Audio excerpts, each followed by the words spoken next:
ସାଙ୍ଗମାନେ ତୋରି ପାଇଁ ତୋ ପାଇଁ ସିରିଏଲରେ ଆପଣମାନେ ଦେଖିବାକୁ ପାଇବେ ଜବରଦସ୍ତ ସିନ୍। ଆଜି ରୋହିର ସତ ସମସ୍ତଙ୍କ ସାମ୍ନାକୁ ଆସିଯିବ। ହଁ ସାଙ୍ଗମାନେ ଆପଣମାନେ ଦେଖିବାକୁ ପାଇବେ ଯେତେବେଳେ ଚିକି ଲଡୁ ବାଣ୍ଟିବା ପାଇଁ ଆସିବ ଏ ସମୟରେ କାମିନୀ ଜେଜେମା କୁହନ୍ତି ଆରେ ଶୁଭ କାମ ଶୁଭ ଲୋକ ଦ୍ୱାରା କରାଯିବା ଦରକାର। ଆଉ ଏମିତି କହି ସେ ରୋହିକି ପାଖକୁ ଡାକନ୍ତି ଆଉ କୁହନ୍ତି ଆରେ ମା ସିଆ ଏ ଲଡୁ ଗୁଡ଼ିକ ସମସ୍ତଙ୍କୁ ବାଣ୍ଟି ଦେବ। କିନ୍ତୁ ଏତେବେଳେ ଗୋଟେ ଆଣ୍ଟି କହିବେ ଯେ ଆରେ ଇଏ ଦେଖିବାକୁ ଠିକ୍ ଜାନକୀର ପରି। ମୁଁ ତ କିଛି ସମୟ ପାଇଁ ଭାବିଲି ଯେ ଜାନକୀ ଆସିଯାଇଛି ବୋଲି।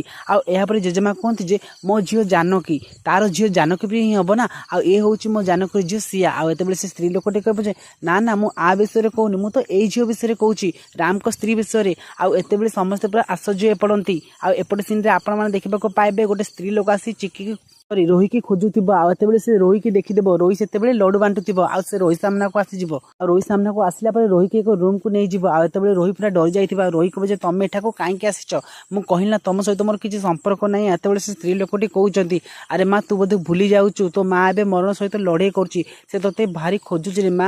ଆଉ ଏହାପରେ ରୋହି କହିବ ଯେ ମୁଁ ସେଠାକୁ ଜମା ବି ଯିବିନି। ଆଉ ସବୁ କଥାକୁ ଚିକି ଶୁଣି ନେଉଛନ୍ତି। ତ ଫ୍ରେଣ୍ଡସ୍ ଆପଣମାନଙ୍କୁ କ'ଣ ଲାଗୁଛି ଚିକି କ'ଣ ପରିବାର ଆଗରେ କହିଦେବ ଯେ ଚିକି ହେଉଛି ପ୍ରକୃତ ଶ୍ରେୟା ବୋଲି? ଯଦି ହଁ ତାହେଲେ ଆମକୁ ୟେସ୍ ବୋଲି କମେଣ୍ଟ କରନ୍ତୁ।